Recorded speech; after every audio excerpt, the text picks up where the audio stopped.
TIFU, always disconnect Bluetooth. So yesterday the alternator on my car died. I went and picked up a new one today that I'm going to install this weekend. No biggie, but it meant I had to borrow my dad's truck to go to work today. Now my dad has a newer pickup with a Bluetooth radio, so I cinched my phone up, put on some music and went to work. Later, once I went home, I decided to have some me time and watch some special videos. Around the fourth video, when I was really getting into it, the audio suddenly cut off. Puzzled, it took me a few seconds to realize the horror of what had happened. My dad turned his truck on to go check the mail and was greeted with a full volume, cheesecake moan when he did. When he got home, I was standing in the kitchen and awkwardly made eye contact with him and died a little inside. All he said was, "What the banana, son?" TL doctor. I borrowed my dad's truck and cinched my phone to it. Went home and watched Butternut, and my dad was greeted with the sound of a moaning Butternut star when he started his truck. Edit,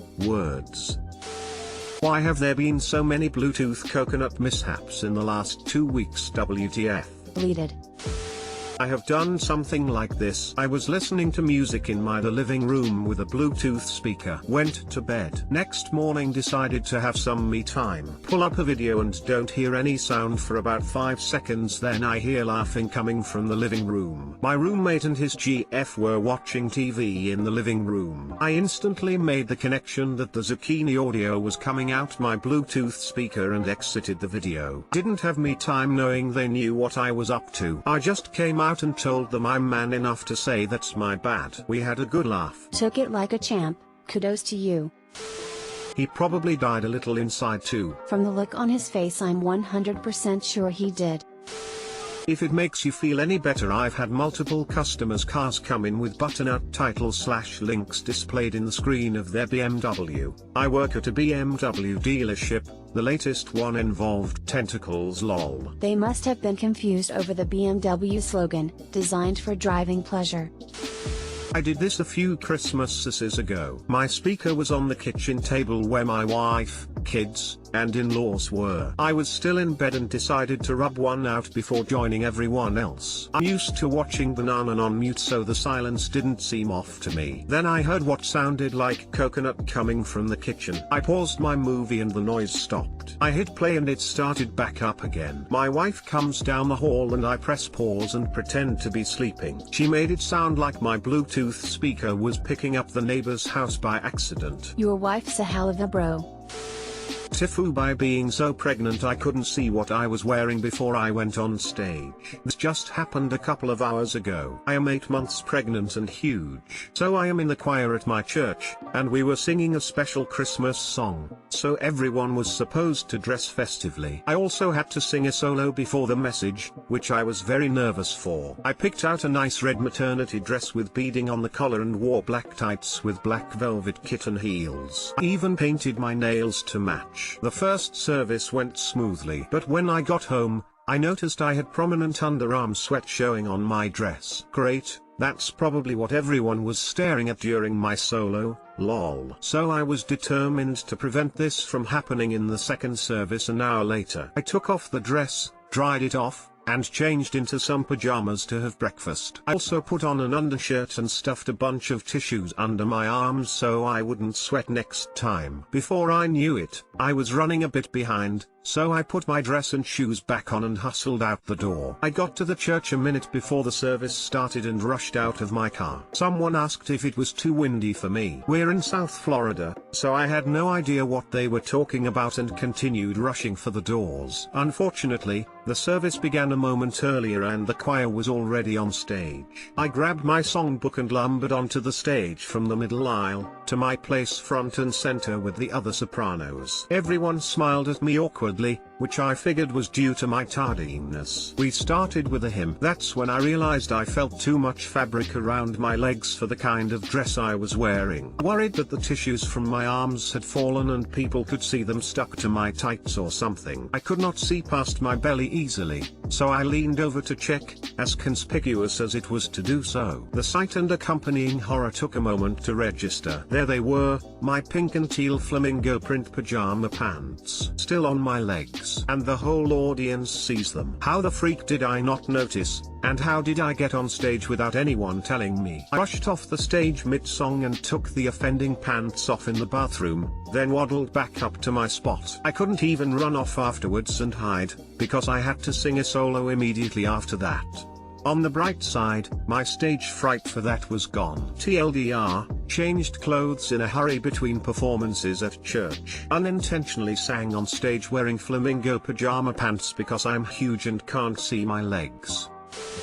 No decent person thought twice about it. Except your loved ones. They won't ever forget that. It'll be a cherished memory. Immediate and intense embarrassment, pathos of pregnancy, no permanent physical or emotional injuries. High quality post. Honestly, I'm betting most people were thinking, hell, she's 8 months pregnant. Wear whatever you want. That's a cheesecake power move. Most people in that church audience were thinking, hell yeah, zucchini power move. Oh man, if you are that pregnant, I wouldn't judge you. My wife is very pregnant as well. Pray go brain is definitely a thing.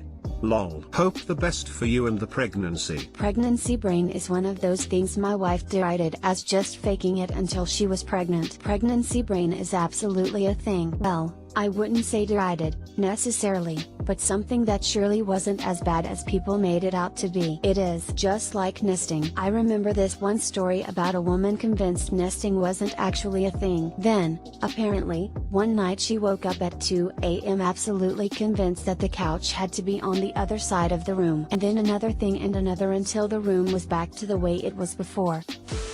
The dude asking about the wind made this whole post for me. That was classic. TIFU by letting my husband show me something interesting. This just happened. I'm still trying to process and to not pee my pants. My husband went outside to put out the trash. Since it's midnight he wore a headlamp. He comes back inside looking a little pale but also like he found something really cool. Turns out he read somewhere on Reddit that you can see a spider's eye shine in the grass. He told me about it and said it was interesting. Now here's the cheesecake up. I asked him to show me. I should probably mention that I have arachnophobia. Like legit pee my pants, cry, throw my kids out of my way while I run for my life. Arachnophobia. I thought I could handle it. I thought it would be one sparkly reflection. I thought it would be okay cause I wouldn't actually see a spider. I was wrong. Very wrong. There had to be hundreds of spider eyes reflecting back at me. I'm not sure how I made it back in the house but I was told screaming was involved. Now I'm terrified of leaving my house. TLDR spiders. Arachnophobia. Never leaving my house again. Edited to add.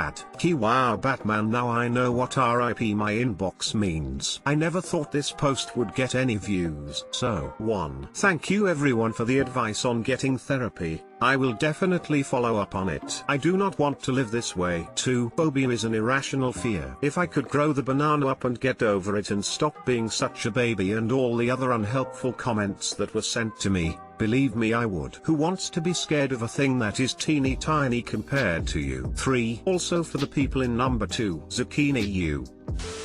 What are the chances half of them were dewdrops? Nope, the few drops were white where these dudes were green/yellow/multicolored.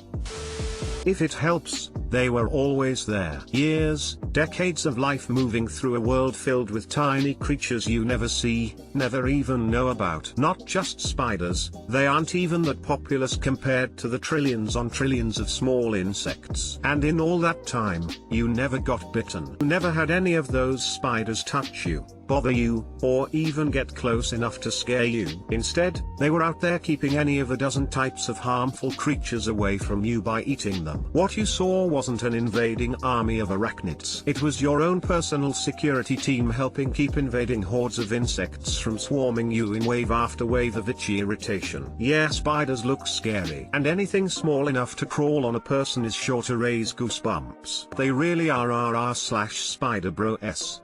My rational brain loves you right now. While I get what you're saying, I can't help the visceral reaction spiders give me. And to think they are out there, waiting, watching, never going outside again. I can pinpoint to the day when my fear began. I ended up in the hospital for almost a month due to a spider bite when I was like 6 or 7 years old. I wish I could control it and make it stop. Look on the bright side. You solved your arachnophobia problem with agoraphobia. Edit, trigger warning, contains material unsuitable for those with arachnophobia/edit. It's a good thing phobias are irrational. I mean, as if a house could keep something as small as spiders out. Tiny cracks in the windows, every single vent in the building, underneath the bottom edge of doors, through the mail slot. Staying indoors isn't going to stop the spiders. Do you know how small baby spiders can be? Small enough to drift in the wind like tiny 8-legged spores. Easily small enough to climb through the mechanisms in a keyhole. The spiders are only outside because they don't want to come inside.